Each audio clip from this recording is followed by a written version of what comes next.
I want to ask, how can people connect with you personally? Are you approachable, let's say, on LinkedIn? Yeah, no, people message me all the time through my Sergeant CEO Facebook page. Okay.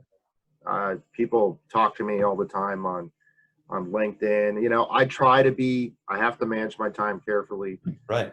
but if I don't respond right away, I get back to people. I think it's important to be approachable. I mean, I haven't hit Kim Kardashian world fame status yet. Yeah, you don't have the booty. So Sorry, but no, I'm just saying though. But I think it's important because, I learn a lot from people. I'm an observer.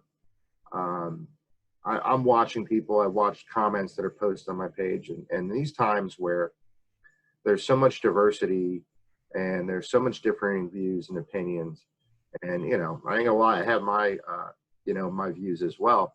But what I see is that something I didn't see when I came out of the Marine Corps 22 years ago. What I see now is that the veterans are really stepping up and they're leading. And I talk about this in my book a little bit.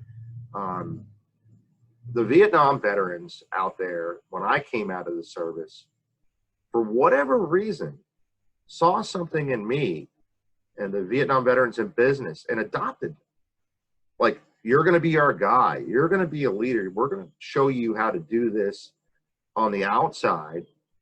And I will tell you, it is. One's an undersecretary of defense, retired now. One was a combat colonel in Vietnam. The guy that gave me my first government contract was a LERP, Army LERP in Vietnam, who adopted me, who I later helped him out as he exited the government. So it's interesting now that you see there's so many veterans out there, doing good things. I remember when George Bush, President Bush signed the Veterans First Act, and finally there was a vehicle where the VA was actually being told, hey, we want you to use veteran-owned companies. They'll do a better job. And that said a lot to me. That spoke to me because I've taken care of veteran cemeteries around the country. I'm currently on a large contract to take care of VA cemetery sites across the Northeast. I've worked in almost 24 VA medical centers where I've rebuilt emergency rooms or provided new spaces or things like that. It's so amazing. And then they find out you're a veteran-owned business, and they're like, well, this guy's going to do a good job because he understands what the mission is here, which is to take veterans. So, there are plenty of good veteran companies coming out now in business, and lots of entrepreneurs. And I like to think veterans are pretty intrepid people. The average civilian isn't jumping off a mountain every day or out of a Right. helicopter or an airplane, or running into combat. So, it seems like we have a little bit more resilience to stress or pressure. In our business, you have to stay calm. It would have been really easy to flip out when I saw that $3 million loss, which probably ended up being far greater than that. I'll never know the true number because I think about all the profits from all the other jobs that went into, Right. preparing that, which we did.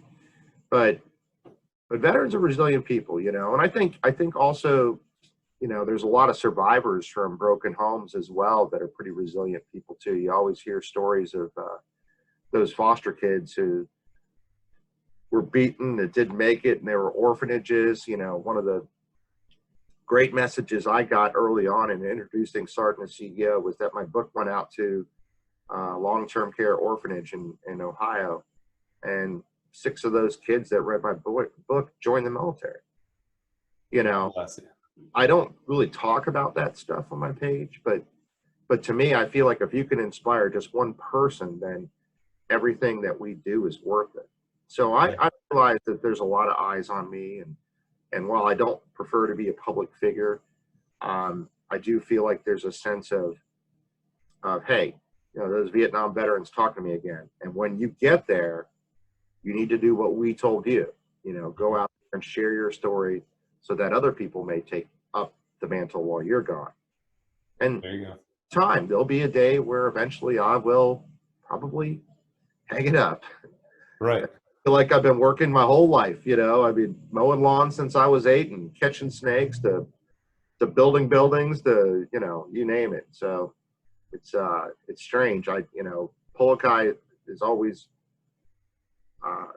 been bigger than me. And I think that's something that, you know, in the military, that's ingrained to us, right?